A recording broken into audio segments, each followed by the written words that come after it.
Welcome to the Interpersonal Psychotherapy for Depression seminar. My name is Angela Lennon and I'm an Accredited Interpersonal Psychotherapist in the Leeds IAPT service.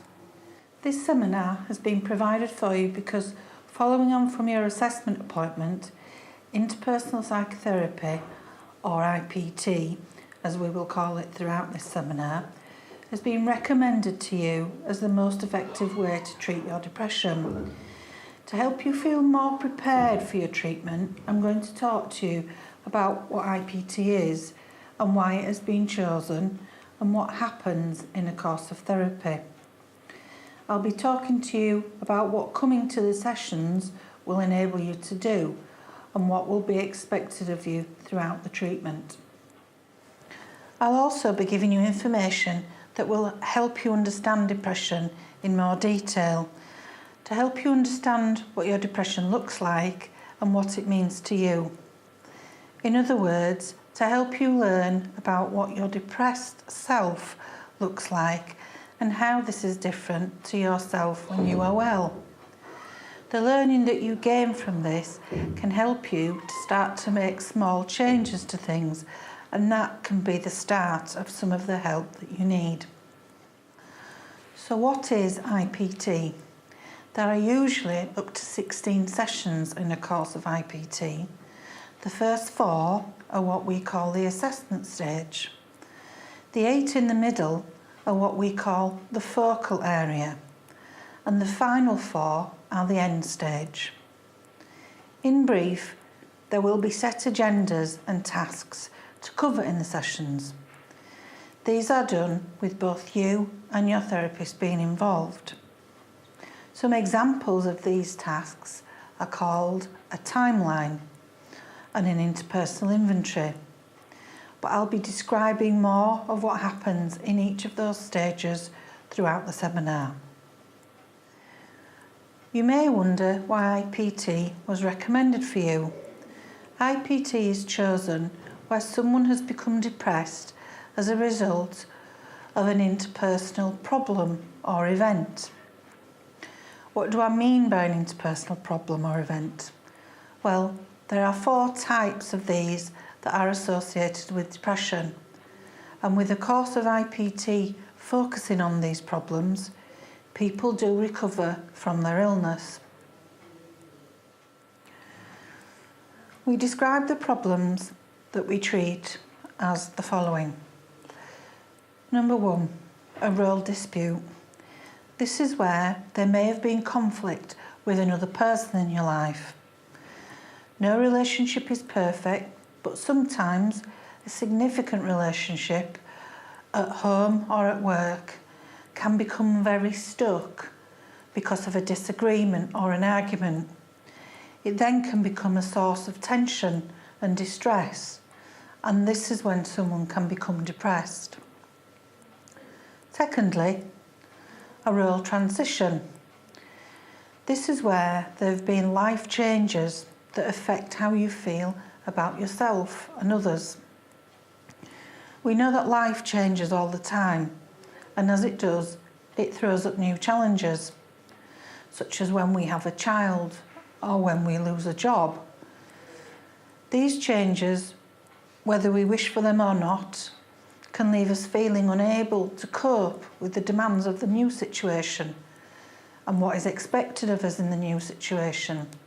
When this happens, this is when we become depressed.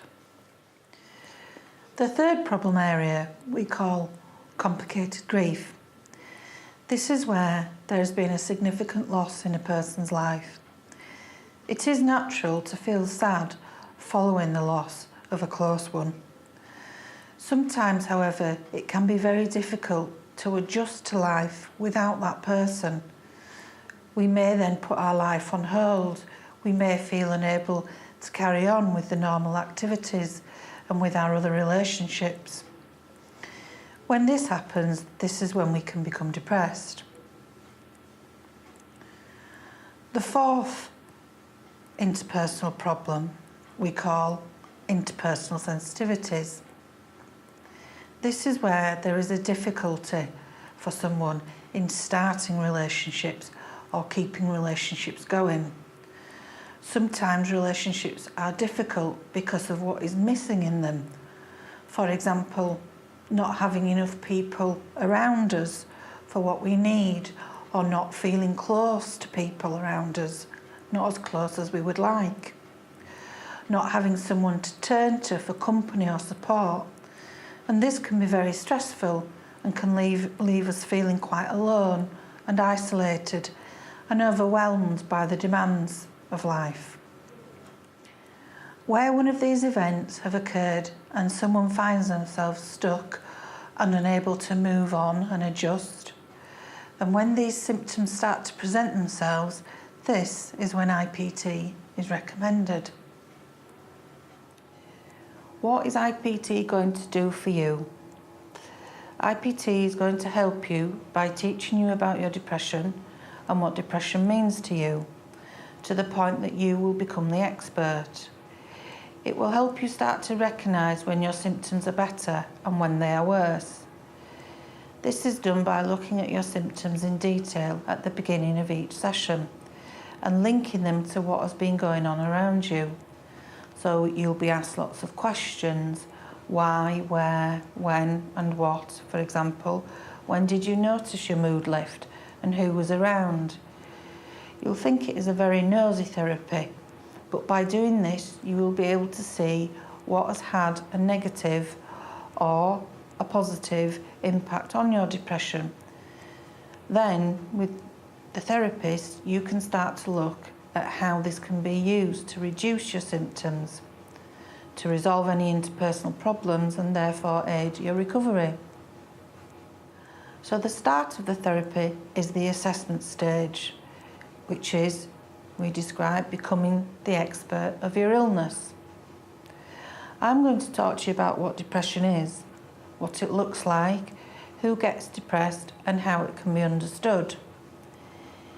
You may find that not all you hear over the next few minutes affects you or applies to you, and that's okay because not everyone experiences depression the same way, and not everyone's depression has been triggered by the same things. Everyone's depression is individual. It all looks different. For instance, some people may experience changes to their sleep and their appetite, while some people may sleep okay but not want to get out of bed in the morning to start the day. IPT wants to know what depression means to you.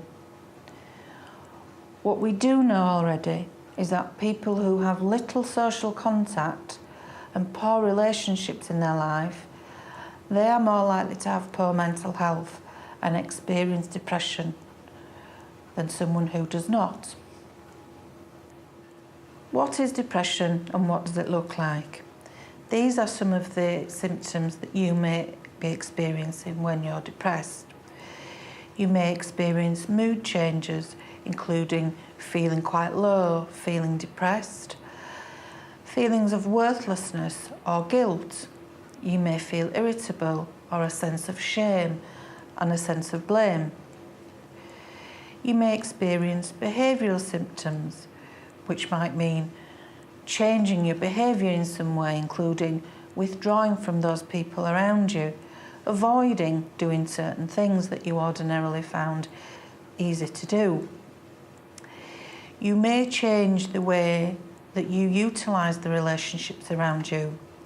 Have you seen changes in the relationships with those who you socialise with, or who you would confide in, and who you might ask for practical help from? You may find that there are changes to the way that you think, or problems in your thinking, including thinking negatively, difficulty with concentration, or poor memory. You may find that you are excessively dwelling or ruminating, and difficulty in making decisions. Finally, you may experience physical symptoms, including a lack of energy, a change in your appetite or motivation. You may have insomnia, or you may find that you're oversleeping, there are also changes to your libido. Are you experiencing any of these symptoms? Are you experiencing most, some, or all of them? It can be useful for you to write down any that you start to notice in preparation for your therapy. In the assessment stage, you and your therapist will complete what is called a timeline. This is a personal history of your depression, so you will be talking about when you first started to notice any of the above symptoms and identifying what was happening around you when you started to notice the symptoms. You will also be asked about any other times in your life that you have experienced any of the above symptoms of depression and what the triggers were and what helped you recover at that time. So, who did you receive support from? Did you take any medication? Was there anything that you stopped doing? Whilst IPT looks at past episodes of depression, it is not a therapy that focuses on the past. It is the kind of therapy that focuses very much on the here and now and your current episode of depression. When a person is depressed, they often find it difficult to talk about the changes that are happening to them, and especially difficult to talk about the thoughts they may be having about wanting to be dead, or to kill, or to harm themselves. They may find this almost impossible to talk about with anyone, including family members and friends. If this is something that you are experiencing, then let me reassure you that as therapists, we want to know if this is happening to you because we know that we can help you. We are used to talking about the difficulties that people experience, so please, when you begin your therapy, if you are having any thoughts or feelings about wanting to be dead or harming yourself in any way, talk to your therapist, tell them what your thoughts are. If you are having these thoughts or feelings now, then please see your GP as soon as you can. If you are currently having the thoughts and feelings and have plans or intention to act on them, please contact the crisis service on the number that I'm going to read out next. You can also attend your nearest accident and emergency department at your local hospital. And at the end of this seminar, you will be provided with a list of numbers for services that will be useful to you if you ever feel at risk of harming yourself. The number for the Leeds Crisis Service is 0300 300 1485. There are different ways of understanding depression.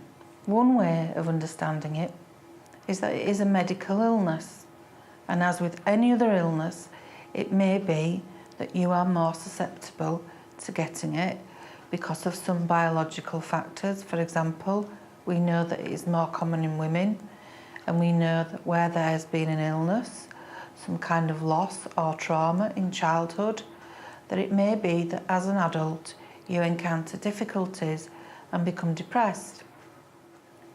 And as with any other illness, we can choose to take some medication to help with this.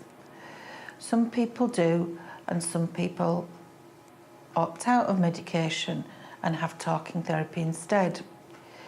Research shows us that therapy is equally as effective as medication. And for some people, where there are symptoms that are quite acute, they tend to need the medication to give them some relief from the symptoms so that they can start to make use and get benefit from the talking therapy. Having medication can be described as using the training wheels on a bike, and therapy is being on the bike without the training wheels. Some medication can have side effects. If you are taking medication and you are experiencing some symptoms that you have questions about, please contact your GP. You may have questions about who gets depressed. Do you know of anyone who has depression? We do know that there are some factors that make it more likely for someone to become depressed. An example of those are that they have had previous episodes of depression. They may have a family history of depression. There may have been abuse of some kind in the past, and they may be quite socially isolated. Often people with dependencies to alcohol or drugs can become depressed, and people who experience pain and chronic health problems. We also know that depression is no respecter of age, wealth, class or nationality. We know that about 1 in 10 people suffer from depression, and that this seems to be the case across all different societies. And judging by the list of celebrities that we know that experience this illness, money and talent and status, they don't seem to protect us from becoming depressed. The answer to the question, who gets depressed, is anybody. The important thing to remember is that you are experiencing an illness. And people with depression do tend to try and push themselves to do things. They can push themselves too hard, and they can blame themselves for the things they're unable to do. Depression can also be described as like walking through treacle. So in order to start to feel better, we may need to stop doing certain things to enable us to start our recovery process from depression. Do you still push yourself? Write down when you have found it hard to ask for help in some way, and think of what could have been a compassionate alternative. As with any other illness, things can become too overly demanding, and you may need to pause or pass things to other people until you are feeling better. For example, if you had a broken leg or a flare-up of arthritis, you would not be expected to walk the children to school. You could not be expected to continue the way that you do things because you are unwell, and things cannot stay the same. Depression is an illness. We cannot snap out of it. Treatment is necessary, and it is a gradual process to get well. Depression didn't happen to you overnight. You didn't stop doing things suddenly. Depression can be a gradual deterioration. Therefore, it would be kinder to yourself by understanding that you have depression and allow yourself time to recover. Depression is an illness, and like other illnesses, it is treatable. We know a lot about depression, and we know a lot about how to help people with depression. IPT can help you recover from depression, and it is important in the recovery of depression to have a team of people around you to help you through depression and keep you well. And this is what IPT and this seminar will focus on.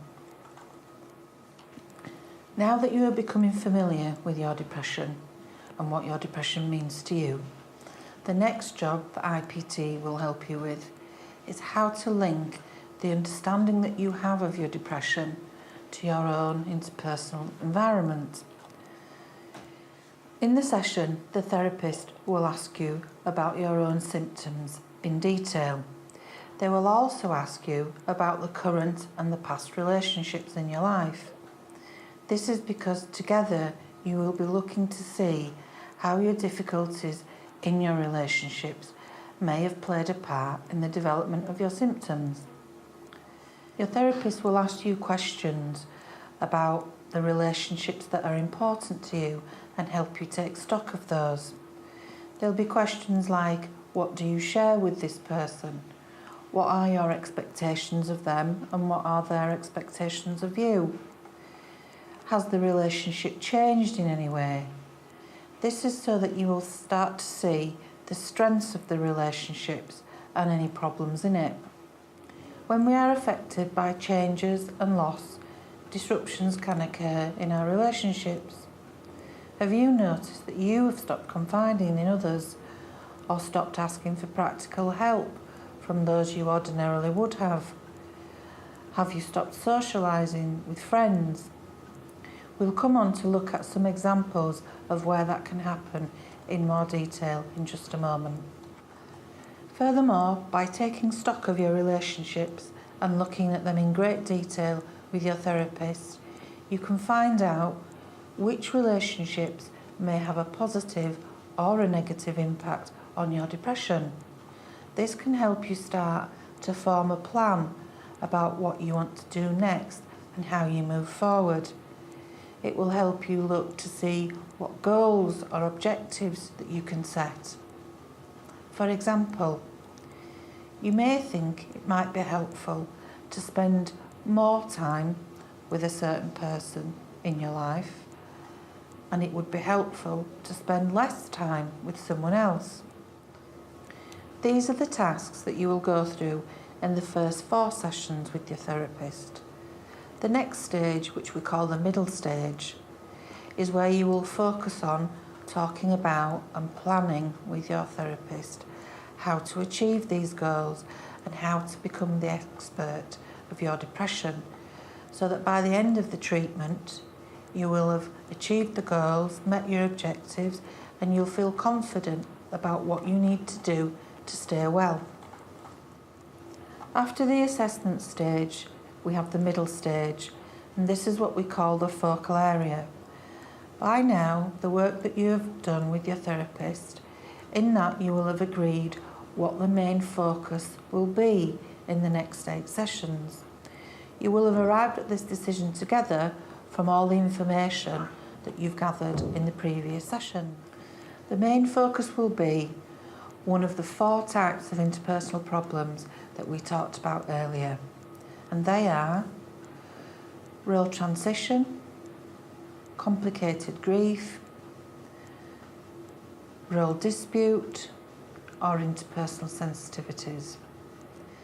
Now that you and your therapist have gained a clearer picture of the relationship difficulties that are connected with your symptoms, you will be able to agree that you will focus on one of these 4. Describing the focal areas in this way allows you and your therapist to identify and name the issues that you need to concentrate on. This will then help you make the adjustment to the changes or the loss that you've experienced. Remembering that your therapy is time limited and that there are a maximum of 12 sessions remaining, your therapist will also invite you to think about what you want to get out of the therapy and to help you identify realistic goals that make that possible. Examples of goals that you may set might be that you want to get back in touch with a friend that you used to go to the cinema with, or start to look for a different job with your partner's support. You may want to talk about and express your feelings about a relationship within the therapy sessions to enable to adjust.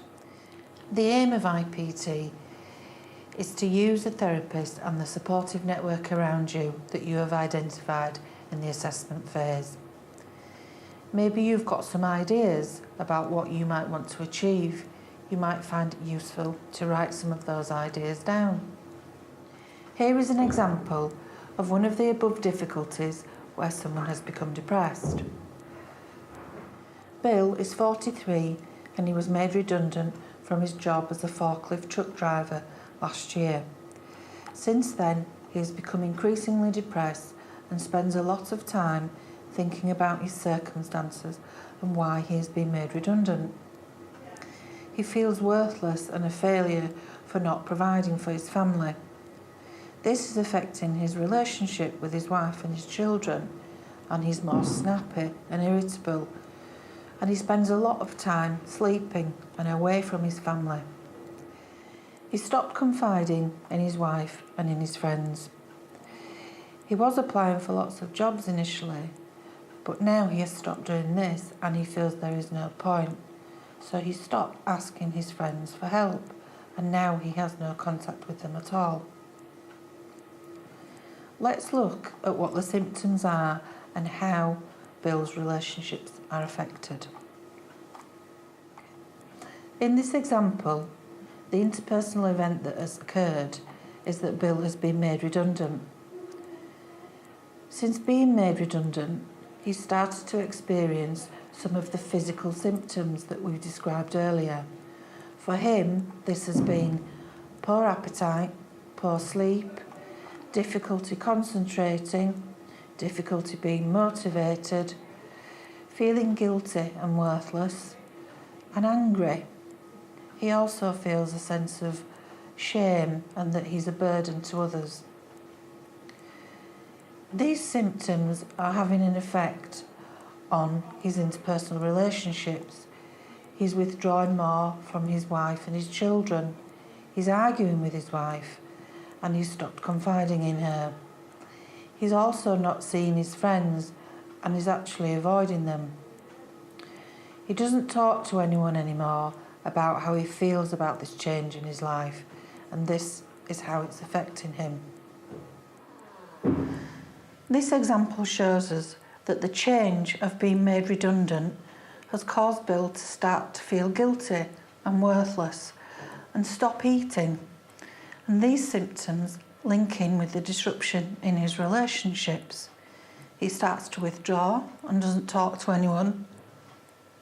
In this case, Bill's therapy would focus on him developing his insight into how his symptoms are affecting his relationships and what he needs to be able to do to be able to resolve the problems.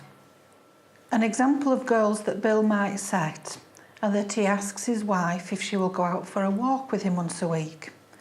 This may lead to Bill talking to his wife outside of the house and away from the children. He would then feel better and maybe build up to seeing a friend again and gradually looking at his applications for a job.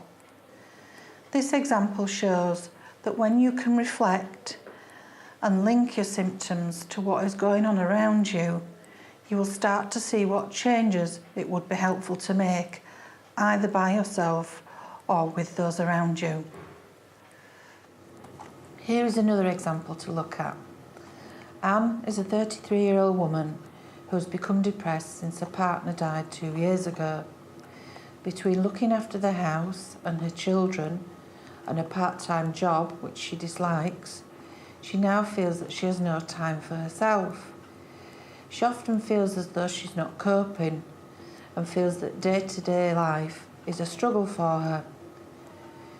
She thinks that she's a bad mother for not doing more with her children, and so she can see no end to her difficulties. She has stopped seeing her friends and her family, and she doesn't talk about the loss of her husband to anyone at all anymore. In this example, the interpersonal event has been the death of Anne's husband. The symptoms that she is experiencing, again, are physical. She has poor sleep. She's keeping herself busy to try and distract herself so that she doesn't think about the grief. She's struggling with concentration and motivation, and she feels helpless and guilty and a burden to others. She's also drinking more alcohol. The interpersonal effect of these symptoms are that she's spending less time with her children, she's avoiding seeing her friends, and she's avoiding seeing any of the family of her husband, and she's not talking to anyone about his death anymore.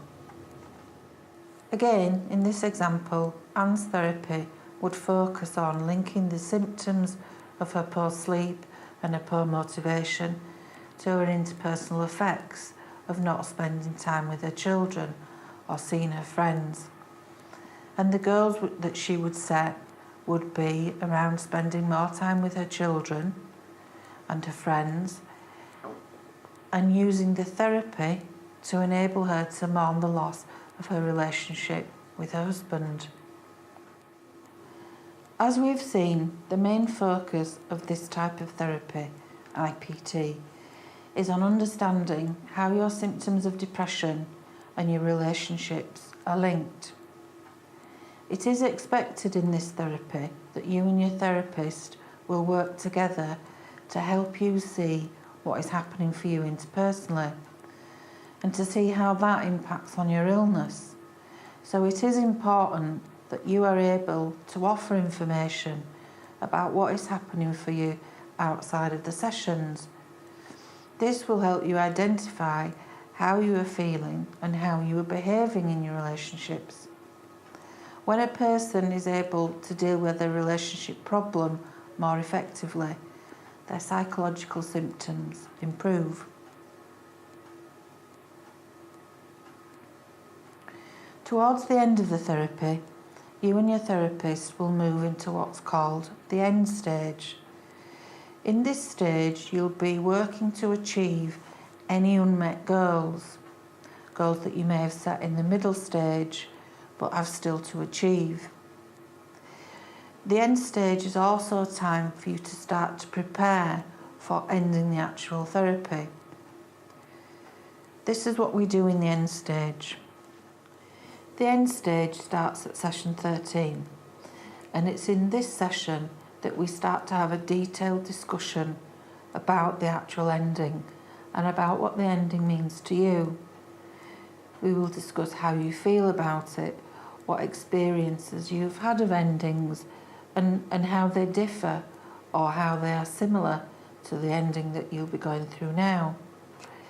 We acknowledge that the ending is a time of grieving, but that sadness and loss is a very different symptom to a symptom of depression. We take time to notice in the end stage what you have achieved in the treatment and what goals you've set, what goals you've met, and how you are doing things differently now.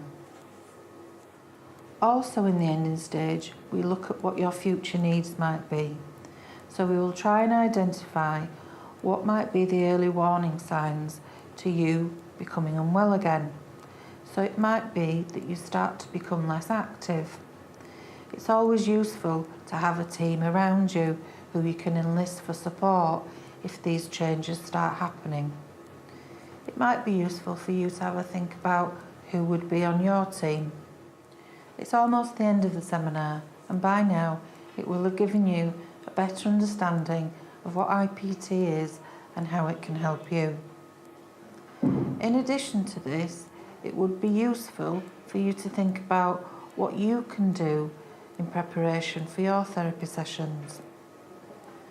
We would recommend that you start small and do things gradually. So it might be that you want to reintroduce having a meal with your family at least once a day. It might be that you want to take the dog out for a walk again, like you used to do. Or if you'd become uncomfortable going to the gym, doing physical exercise, perhaps you could encourage yourself with a friend to go maybe once and build up from there. Lastly, it would be very useful if you could start to try and notice what symptoms of depression that you're experiencing, and try to notice how they're affecting your relationships and vice versa. Finally, and to bring this seminar to a close, this is what will happen next. We will contact you as soon as you reach the top of our waiting list, either by telephone or by letter. You will be offered up to 16 weekly sessions with a therapist, and you'll be seen by the same therapist at the same time each week and at the same place. If you receive an appointment and you cannot make it, we would ask that you contact us as soon as possible so that we can rearrange. And if you feel that your symptoms are changing, then please contact your GP, the Accident and Emergency Department, or the Crisis Service. The end of this seminar will be followed by the contact details for emergency and out of hours services and who to contact if you feel at risk of harm. Thank you for taking the time to listen to this seminar.